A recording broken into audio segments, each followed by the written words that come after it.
48 araw bago ang eleksyon 2025, tuloy sa paglalatag ng kanilang plataforma sa iba't ibang bahagi ng bansa ang mga senatorial candidate.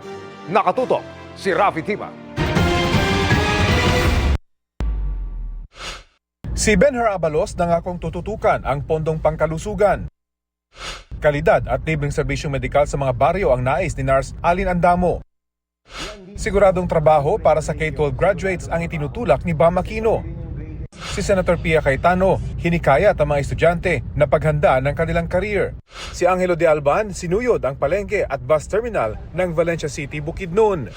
Si Leo Didi Guzman, humarap sa ilang barangay official sa Maynila kahapon. Dagdag benepisyo naman para sa mga senior citizen ang idiniin ni Senator Bongo. Si Senator Lito Lapid, idiniin ang pagpapaigting ng seguridad sa mga tourist spot.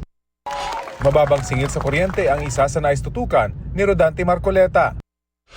Pagpapabuti sa lagay ng edukasyon sa BARM ang inilatag ni Manny Pacquiao. Nag-courtesy call si Kiko Pangilinan sa alkalde ng Malolos, Bulacan. Si Ariel Querubin binisita ang ilang pamilyang apektado ng sunog sa Quezon City. Ang kinatawan ni Apollo Kibuloy sinabing peace and order ang kanyang nais tutukan. Si Senator Francis Tolentino nakipagpulong sa iba't ibang sektor sa Pangasinan. Patuloy naming sinusundan ang kampanya ng mga tumatakbong senador sa eleksyon 2025. Para sa GMA Integrated News, Rafi Tima, nakatutok, 24 oras.